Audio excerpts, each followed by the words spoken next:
संपूर्ण धार्मिक जगत को ये संदेश देना चाहता है कि अविमुक्तेश्वरानंद फर्जी नंबर 1 व्यक्ति हैं। ठीक है, इसका निर्णय कौन करेगा कि हम शंकराचार्य हैं कि नहीं? किसी के कह देने से कोई शंकराचार्य हो जाता है या किसी के कह देने से नहीं हो जाता है? आप कौन हैं कि इस तरह का प्रश्न उठा देते हैं? आप किसी के बारे में निर्णय करने वाले कौन हैं? आप बताइए, जनता के सामने अपने अधिकार सामने रखिए। ये कह देना कि कोई शंकराचार्य नहीं है, ये वर्तमान श्रृंगेरी के शंकराचार्य जी का, वर्तमान द्वारका के शंकराचार्य जी का, हमारे पूज्यपाद ब्रह्मलीन जगत गुरु जी महाराज का अपमान है और ऐसा करने का अधिकार किसी सन्यासी को नहीं। ज्योतिर्मठ को विषय को लेकर एक फर्जी बाबा, उसका नाम है अविमुक्तेश्वरानंद। तो जिस व्यक्ति ने ये प्रश्न उठाए हैं उस व्यक्ति की प्रासंगिकता क्या है? वो कैसे इस बात से जुड़ा हुआ है और उसको क्या क्षति हो रही है जिसके कारण वो ये बातें उठा रहा है? ये प्रश्न उससे पूछा जाना चाहिए। उसकी क्या लोकस स्टैंडी है? कौन अविमुक्तेश्वरानंद को सपोर्ट कर रही हैं? एक डॉक्यूमेंट पर्याप्त है, पूरा इसका पूरा कॉपी उतर जाएगा। अविमुक्तेश्वरानंद को संपूर्ण रूप से बैकअप दे रहे हैं कांग्रेस पार्टी। लिख लीजिए। तो कर दो ना, अभी तक क्यों नहीं किया? जो पत्र आप अपने हाथ में लेकर के दिखा रहे हो वो कब का है? 12 सितंबर 2022 का है। ठीक है जी। तब से फिर 23 बीत गया, फिर अब 24 आ गया, सितंबर आने वाला है 2 महीने बाद। ठीक है, इसका मतलब है कि लगभग 2 साल पूरे हो रहे हैं। 2 साल से आप वो लेटर लेकर के बैठे हुए हो। आपने अभी तक क्यों नहीं, अगर उन्होंने गलत किया था तो मुकदमा कर दिया प्रियंका गांधी के ऊपर? आज आप दिल्ली में आकर के प्रेस कॉन्फ्रेंस क्यों कर रहे हैं? एक दूसरा सवाल उन्होंने कहा कि आप हत्या और किडनैपिंग करवाते हैं। ठीक है, तो उसका प्रमाण मांगा जाना चाहिए। आप हिंदुओं के सर्वोच्च गुरु के ऊपर इतना बड़ा आरोप लगा रहे हो। ज्योतिर्मठ को विषय को लेकर एक फर्जी बाबा, उसका नाम है अविमुक्तेश्वरानंद। क्योंकि एक सन्यासी दिल्ली में बैठकर प्रेस क्लब में बैठकर आजकल सोशल मीडिया में वार्ताओं में जो चर्चा चल रही है, साक्षात प्रधानमंत्री साक्षात जाकर उसकी जाकर पांव छूता है। अनिल अंबानी के जैसे बड़ा उद्योगपति के घर में उसका स्वागत होता है। ऐसा एक व्यक्ति को अभी सारी पूरा दुनिया क्या कैसे पहचान रही है? लोग सोच रहे हैं कि मीडिया माध्यम से, टीवी माध्यम से देखते हुए उसको एक टैग लगा रहे हैं शंकराचार्य करके। अभी व्यास पूर्णिमा दिन में यहाँ बैठकर दिल्ली में भारतवासियों को, संपूर्ण धार्मिक जगत को ये संदेश देना चाहता है कि अविमुक्तेश्वरानंद फर्जी नंबर 1 व्यक्ति हैं। उसकी नाम को साधु या संत या सन्यासी लगाना बहुत दूर की बात है। तो शंकराचार्य के नाम तो भूल ही जाइए, क्योंकि अभी वर्तमान में ज्योतिर्मठ विषय को लेकर मामला सुप्रीम कोर्ट में चल रही है। ये साफ साफ इतना ही नहीं, अविमुक्तेश्वरानंद का जो पूरा इतिहास है दुनिया के सामने रखना चाहता है। इसमें आपका क्या संबंध है? अविमुक्तेश्वरानंद का आपका क्या संबंध है? हाँ, ज्योतिष पीठ और द्वारका शारदा पीठाधीश्वर स्वामी स्वरूपानंद सरस्वती जी महाराज, नाम नहीं लेना चाहिए परंतु नाम लेना पड़ रहे हैं। लोगों को पता नहीं चल रहा है कि शंकराचार्य कौन है। अभी गली गली में 50-60 शंकराचार्य घूम रही हैं। संपूर्ण भारत देश में 4 ही मठ हैं, 4 ही आचार्य हैं। मठाश्चत्वारः आचार्याश्चत्वारः। ये आपको कैसे पता है?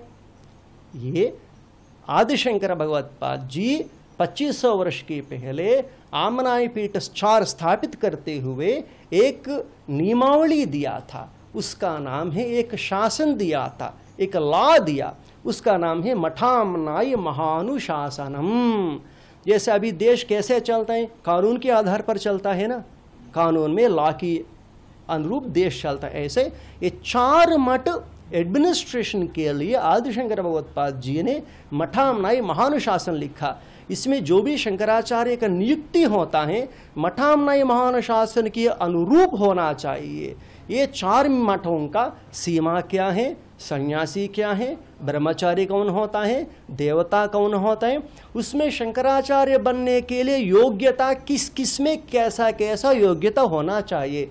यदि कोई ढांबिक व्यक्ति, फर्जी व्यक्ति ऐसा लक्षण नहीं होते हुए कब्जा करने के लिए कोई कोशिश करने लगा तो आदि शंकर भगवत्पाद जी ये भी लिख दिया कि ये समाज का, पंडितों का, विद्वत मनीषियों का कर्तव्य है कि ऐसा चोर लोग, आप सावधान से सुनिए क्योंकि हमें एक पद उपयोग कर रहे हैं, सन्यासी होते हुए दूसरा लोगों को चोर बोलना उतना सम्मानजनक नहीं है क्योंकि हमको भी पीड़ा लगता है, परंतु चोर ही होता है, चोर तो पुलिस नहीं होता है ना, ऐसा चोर का चोरी लक्षण होता है।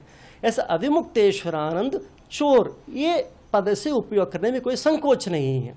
और पूरा देश सुनने वाले बात हैं, यदि हमारे ऊपर हमला कर दिया तो मेरे प्राण चले गए तो कोई परवाह नहीं है, धर्म को खड़े करने वाले पूरा दुनिया सुन ले, कांग्रेस पार्टी वाले सुन ले, बीजेपी पार्टी वाले सुन ले, सारे मुख्यमंत्री लोग सुन ले, प्रधानमंत्री जी सुनिए, होम मिनिस्टर सुनिए, पुष्कर सिंह धाम ने सुनिए, उत्तर प्रदेश मुख्यमंत्री सुनिए, मध्य प्रदेश मुख्यमंत्री सुनिए, कौन अविमुक्तेश्वरानंद को सपोर्ट कर रही हैं। एक डॉक्यूमेंट पर्याप्त है, पूरा इसका पूरा कॉपी उतर जाएगा। अभी गलत मत समझिए, हमारे गुरुजी के ऊपर भी लोग इल्जाम लगाते थे कांग्रेस का है, परंतु गुरुजी एक सिस्टमेटिक धर्म के काम करते थे। अभी अविमुक्तेश्वरानंद को संपूर्ण रूप से बैकअप दे रहे हैं कांग्रेस पार्टी। लिख लीजिए, आप हमसे पूछे कि क्या प्रमाण है, आपकी सामने रख रहे हैं लेटर, हमें जूम कीजिए, आपके सामने रख रहे हैं लेटर। जब हमारा पूज्य गुरुदेव ब्रह्मलीन हो जाता है, ये लोग क्या करेंगे, पार्टी वाले लोगों को बोल लेते थे, आप ऐसे लेटर लिख लीजिए। पार्टी वाले क्या करेंगे, कौन, कांग्रेस पार्टी वाले लोग अविमुक्तेश्वरानंद को लेटर लिख लेता है। ये लेटर लेकर अविमुक्तेश्वरानंद क्या करेंगे, सुप्रीम कोर्ट पहुंच जाएंगे। किसका लेटर है मालूम है आपको, पढ़कर सुनाएंगे। All India Congress committee, Priyanka Gandhi Vadra, general secretary. Letter कब लिखा, 13 सितंबर 2022, revered Shankaracharya Avimukteshwaranand Saraswati ji. Who is writing this, कृपया कांग्रेस वाले सभी लोग सुन लीजिए, प्रियंका वाड्रा आप भी सुन लीजिए। प्रियंका वाड्रा जी को समझा रहे हैं हमें, सुप्रीम कोर्ट में केस चल रही है, सुप्रीम कोर्ट स्टे लगा दिया था। आप अविमुक्तेश्वरानंद को शंकराचार्य के रूप में संबोधित करते हुए कैसे पत्र लिखा। अभी अविमुक्तेश्वरानंद क्या करेंगे, ये पत्र को सुप्रीम कोर्ट में सबमिट करेंगे, सुप्रीम कोर्ट से अनुरोध करेंगे कि कांग्रेस पार्टी वाले लोग हमको मान लिया शंकराचार्य। कितना मूर्खता की बात है ये। देश जनता से पूछ रही है, अरे भैया शंकराचार्य को तय करने वाले कांग्रेस लोग तय करेंगे क्या, समझ रहे ना। अभी ये नरेंद्र मोदी के विरोध में खड़े हो गए हैं ना, इसको बैक पुशअप कौन दे रही है, प्रियंका वाड्रा। हिंदू धर्म के खिलाफ जब ये राहुल गांधी स्टेटमेंट देने लगा तो उसके साथ खड़े हो जाएंगे अविमुक्तेश्वरानंद। क्यों, ये कारण है, रिकॉर्ड के साथ पूछ रहे हैं ना। अविमुक्तेश्वरानंद क्या करेंगे, मैं शंकराचार्य हूं, बन गया हूं करके सुप्रीम कोर्ट में जाकर किसका लेटर रख रहे हैं, Congress party, all India Congress letter pad के साथ हैं, प्रियंका वाड्रा दी गया लेटर को सुप्रीम कोर्ट में सबमिट कर रही है। कितना मूर्ख हैं लोग, समझ रहे हैं। पूरा कांग्रेस अविमुक्तेश्वरानंद को एक खिलौना बनाकर खेल खेल रही है, सावधान रह जाइए प्रधानमंत्री जी। अविमुक्तेश्वरानंद के पीछे बहुत लोग काम कर रहे हैं। हमारा पूज्य गुरुदेव के पास आ जाते थे बहुत लोग, परंतु कुछ लोग हमारे गुरुजी को कांग्रेसी करके बोलते रहे, ऐसा नहीं। हम जानते हैं पूरा इतिहास कहानी, हम जानते हैं। जब बीजेपी लोग आने लगा तो कांग्रेस लोग जानबूझकर घुस जाते थे हमारे गुरुजी के सामने, कांग्रेस वाले को बीजेपी लोग नहीं आते थे, समझ रहे ना। ये प्रियंका वाड्रा का लेटर है। अभी आपके माध्यम से प्रियंका वाड्रा को पूछ रहे हैं, या आप दुनिया के सामने आकर माफी मांगे ये पत्र लिखने के कारण, या सुप्रीम कोर्ट में कंटेम्प्ट फाइल कर लेते हैं आपके खिलाफ। मेरे साथ ज्योतिर्मठ के शंकराचार्य अभिमुक्तेश्वरानंद महाराज इस समय मेरे साथ मौजूद हैं। आज हम उनसे कुछ सवाल यहाँ पर करने जा रहे हैं, जो कि पिछले दिनों तमाम सारी बहस चली देश के अंदर। उन्होंने बहुत सारे ऐसे मुद्दे उठाए जिस पर विवाद हुआ, उस पर सियासत होने लगी, कई सारे राजनेताओं के बयानबाजी होने लगी। उसके बाद गोविंदानंद महाराज ने एक दिन पहले शंकराचार्य जी के ऊपर बहुत ही बेहद गंभीर और संगीन आरोप यहाँ पर लगाए।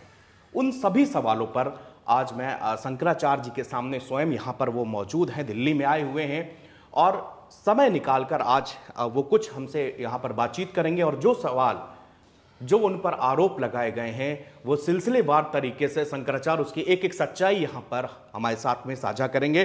तो सबसे पहले आपके ऊपर आरोप सबसे पहले लगाया गया कि ज्योतिर्मठ के शंकराचार्य अभिमुक्तेश्वरानंद एक फर्जी बाबा हैं। दूसरी बात कहा गया कि वो एक भगोड़े अपराधी हैं। तीसरा आरोप लगाया गया कि उनके खिलाफ में बनारसी कोर्ट ने गैर जमानती गिरफ्तारी वारंट जारी किया हुआ है। चौथा आरोप लगाया गया कि अभिमुक्तेश्वरानंद साधु संत कहलाने के लायक नहीं, शंकराचार्य तो बहुत दूर है। आप पर 3 बड़े आरोपों के अलावा कई और ऐसे आरोप जो है गोविंदानंद महाराज ने लगाए हैं, जो हमारे धर्म में एक सर्वश्रेष्ठ पदाधिकारी, जिसको हम सब पूज्य मानते हैं, सारा हिंदू समाज मानता है, उनको, उनकी श्रद्धा को ठेस पहुंचती। महाराज जी, इन आरोपों पर आपका क्या कहना है? देखिए, सबसे पहली बात तो ये है कि आरोप लगने पर, जिसके ऊपर आरोप लगाए गए हैं, वो व्यक्ति अपनी बात कहे, ये तो ठीक है। आप उससे पूछें, वो अपनी बात कहे, अच्छा है। लेकिन आरोप लगाने वाले की भी क्या स्थिति है? आरोप लगाने का भी कुछ अधिकार होता है। कोई भी व्यक्ति कहीं भी किसी पर भी कुछ भी आरोप लगा नहीं सकता है। न्यायालय में हम लोग मुकदमा लेकर के जाते हैं, वो कहते हैं आपका लोकस क्या है। अगर आपका लोकस स्टैंडी नहीं बनता है तो आप इस बात को नहीं उठा सकते हैं। कोई भी व्यक्ति कोई भी बात कहीं भी नहीं उठा सकता है। तो जिस व्यक्ति ने ये प्रश्न उठाए हैं, उस व्यक्ति की प्रासंगिकता क्या है, वो कैसे इस बात से जुड़ा हुआ है और उसको क्या क्षति हो रही है जिसके कारण वो ये बातें उठा रहा है, ये प्रश्न उससे पूछा जाना चाहिए। उसकी क्या लोकस स्टैंडी है, उसके बाद उसके प्रश्नों का उत्तर दिया जाएगा। लेकिन फिर भी चूँकि आप आए हैं तो हम एक एक करके अगर पूछेंगे तो हम आपके प्रश्नों का उत्तर बता देंगे। सबसे पहली बात वो कह रहे हैं कि आप शंकराचार्य हैं ही नहीं। ठीक है, इसका निर्णय कौन करेगा कि हम शंकराचार्य हैं कि नहीं? किसी के कह देने से कोई शंकराचार्य हो जाता है या किसी के कह देने से नहीं हो जाता है? तो जिसके कह देने से वो नहीं हो जाएगा, क्या वो सामर्थ्य उनके व्यक्ति के अंदर है? यही तो हम प्रश्न उठा रहे हैं कि आपका क्या तात्पर्य है, आप कौन हैं कि इस तरह का प्रश्न उठा देते हैं? आप किसी के बारे में निर्णय करने वाले कौन हैं?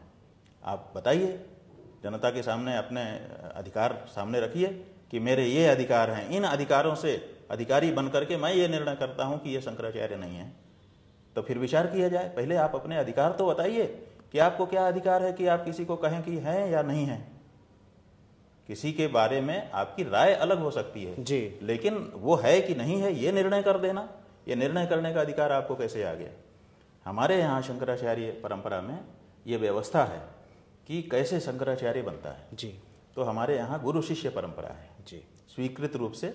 क्योंकि जब पहली बार जो शंकराचार्य आदि शंकराचार्य थे जी, उन्होंने जब 4 पीठों की स्थापना की जी, तो उन्होंने इन पे अपने 4 शिष्यों को अभिषिक्त किया। जी। वो किसी से पूछने नहीं गए थे कि मैं इनको इसको बना दूं कि ना बना दूं। जी। कोई उन्होंने शास्त्रार्थ नहीं किया था, कोई उन्होंने मतदान नहीं करवाया था, किसी से पूछा नहीं था। जी। उनके शिष्य थे, उन्होंने 4 पीठ बनाए और 4 शिष्यों को अभिषिक्त कर दिया। इसका मतलब है कि जो रिमेनिंग शंकराचार्य होता है उसको ये अधिकार है कि अगला शंकराचार्य कौन होगा वो नियुक्त करेगा, जैसे आदि शंकराचार्य ने किया था। तो आदि शंकराचार्य जी ने अपने ढामनाय महानुशासन के द्वारा, अपने आचरण के द्वारा ये बताया कि यहाँ पर गुरु के द्वारा शिष्य आएगा। ठीक है जी, ये तो सर्वमान्य है। सर्वमान्य। अब उन्होंने ये भी कह दिया कि इन इन लक्षणों से संपन्न, शुचि हो, जितेंद्रिय हो, वेद वेदांग का विशारद हो, ऐसा जो दंडी सन्यासी वो मेरे पीठ का अधिकारी होगा, अगर गुरु उसको रखता है तो एक तो योग्यता और दूसरे गुरु के द्वारा उसका अभिषेक, उसका पदस्थापन, यही दो चीज है जी। तो अब शंकराचार्य जी ही अपना शिष्य को उत्तराधिकारी बनाते हैं। इसमें किसी सरकार को, किसी न्यायालय को, किसी व्यक्ति को, किसी संस्था को कोई अधिकार नहीं है कि कौन हमारा उत्तराधिकारी होगा। ये उत्तराधिकारी निर्णय करने का अधिकार जो पीठासीन शंकराचार्य है उसका है और ये स्वीकृत है।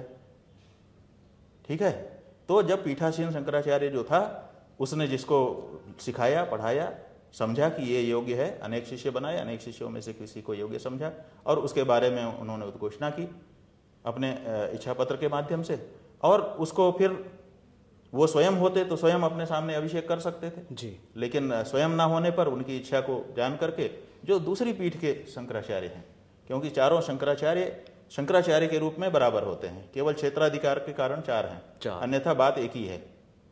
तो जब एक पीठ का शंकराचार्य अपने सामने अपने उत्तराधिकारी की घोषणा नहीं करता है तो वो दूसरे शंकराचार्य को बता देता है कि मेरे बाद ये है मेरे मन में, इनका अभिषेक करना।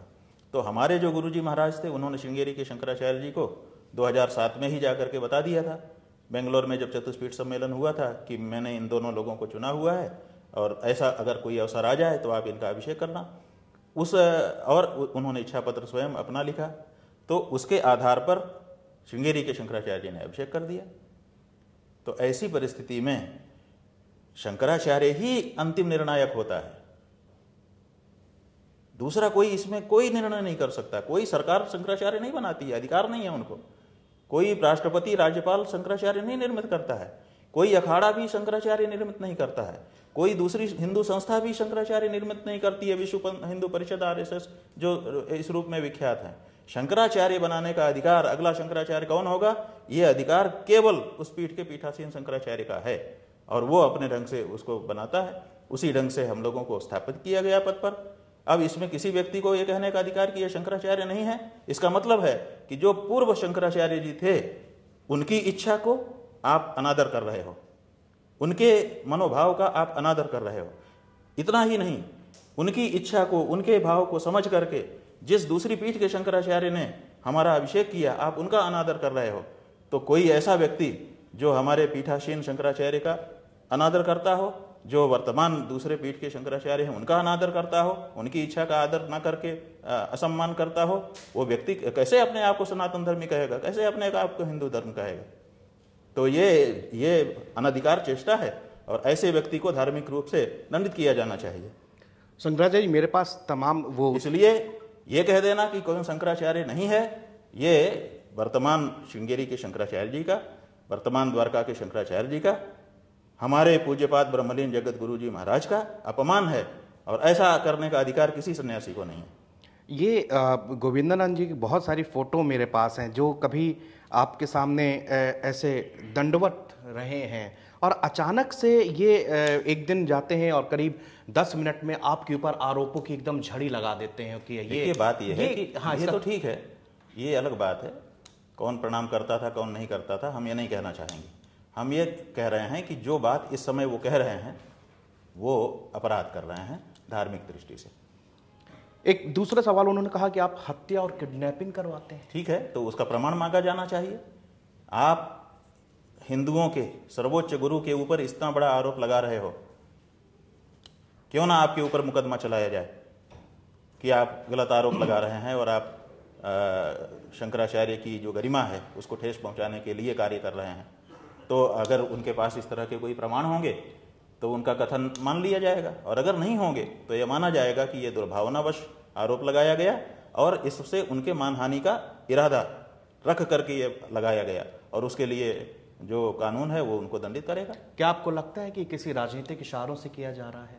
देखिए, ये तो लगता नहीं है, ये तो सीधी सी बात है कि जब हमने ऐसे प्रश्न उठाए जी, हमने तो किसी दुर्भावना से नहीं उठाए। हमारा अपना शास्त्र है, शास्त्र के वाक्यों की रक्षा करने के लिए ही ये शंकराचार्य पीठ है। ये पीठ इसके लिए नहीं है कि हम माल मलिदा खाएं और आनंद करें जी मठ में बैठ करके। ये पीठ इसलिए है कि सनातन धर्म का कहीं वो ना हो, अवमान ना हो, सनातन धर्म के जो सिद्धांत हैं वो सुस्थापित रहें।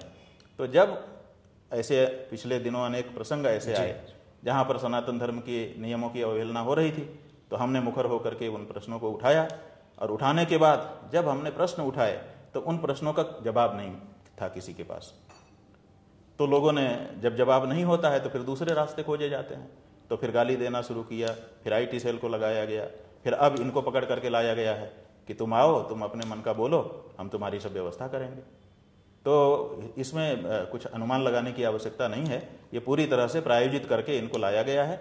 और जो ऐसा मीडिया है उनके हाथ में है जिसको वो प्रेरित कर सकते हैं, अपनी बात कह सकते हैं, उनको कह करके इनकी बातों को सार्वजनिक किया जा रहा है, ये स्पष्ट है। कहा गया कि प्रियंका गांधी ने आपको शंकराचार्य बोला, प्रधानमंत्री नरेंद्र मोदी ने अनंत अंबानी की शादी में आपके चरण छुए, उसके बाद अनंत अंबानी ने आपका बहुत अच्छे से वेलकम किया, वहाँ पर आपका स्वागत हुआ। कहीं ये सब नहीं होना चाहिए था, और प्रियंका गांधी ने किस तरह उनको शंकराचार्य कह दिया, जबकि वो शंकराचार्य है नहीं, हम उनके ऊपर भी केस करेंगे। ना तो कर दो ना, अभी तक क्यों नहीं किया? जो पत्र आप अपने हाथ में लेकर के दिखा रहे हो वो कब का है? 12 सितंबर 2022 का है, ठीक है जी। तब से फिर एक 23 बीत गया, फिर अब 24 आ गया, सितंबर आने वाला है 2 महीने बाद, ठीक है। इसका मतलब है कि लगभग 2 साल पूरे हो रहे हैं।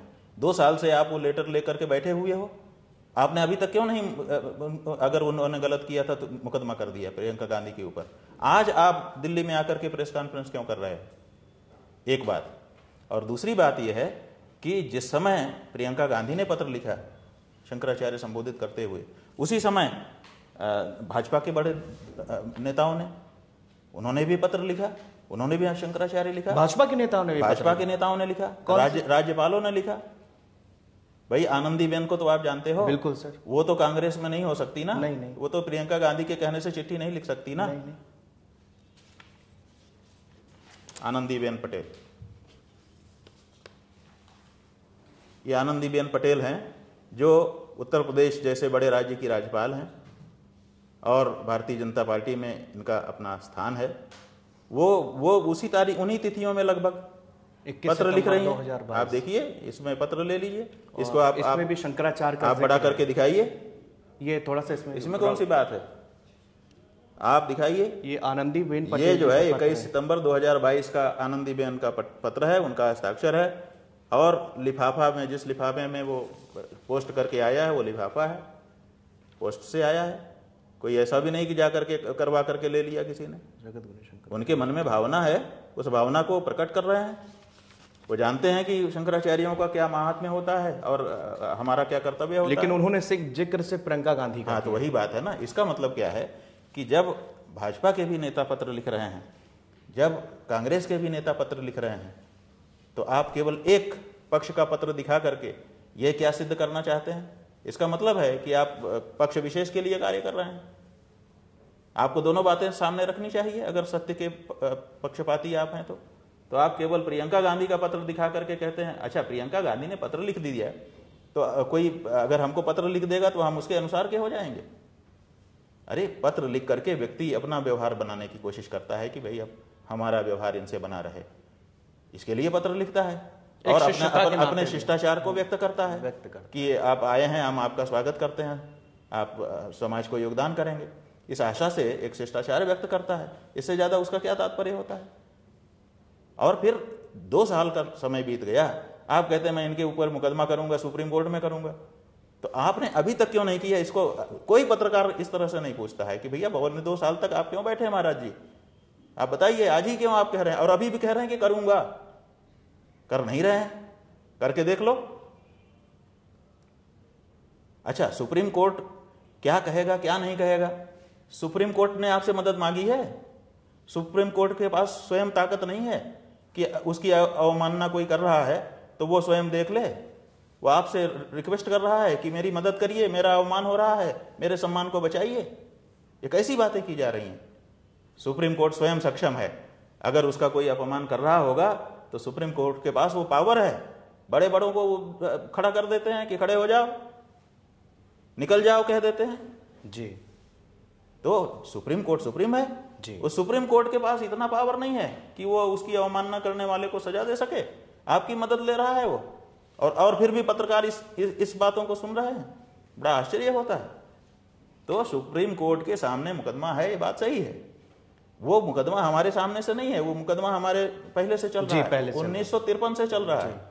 और वो जैसे कि न्यायालयों की कार्रवाई होती है कि तारीख पे तारीख होती है, फिर उसके बाद फिर एक मुकदमा होने पे फिर अपील होती है, फिर ये होता है, वैसे चल रहा है। उसमें हम भी पक्षकार बनेंगे, स्वाभाविक है। अब गुरुजी के बाद हम पक्षकार बन गए हैं, और हमने वहां पर जो बात हमको कहनी है हमने कह दिया है। हमारा अभिषेक जब हो गया उसका सब प्रमाण हमने उनको दे दिया है। अगर सुप्रीम कोर्ट को लगता कि इन्होंने हमारा अवमान किया है तो अभी तक क्या हमको छोड़े रहता सुप्रीम कोर्ट जी? तो ये, और इनसे मदद मांगता कि तुम हमारी मदद कर दो। ये सब बातें ऐसी वो तो जुडिशरी पर भी सवाल उठा रहे हैं, तारीख पे तारीख दी जा रही है। तारीख पे तारीख, सवाल ये है कि तारीख पे तारीख की परिस्थिति है, उनके पास संसाधन कम है, मुकदमे ज्यादा है। बार बार वो लोग कहते हैं सरकारों से कि और ज्यादा वो जज अपॉइंट करिए, लेकिन नहीं होता है। तो क्या करेंगे?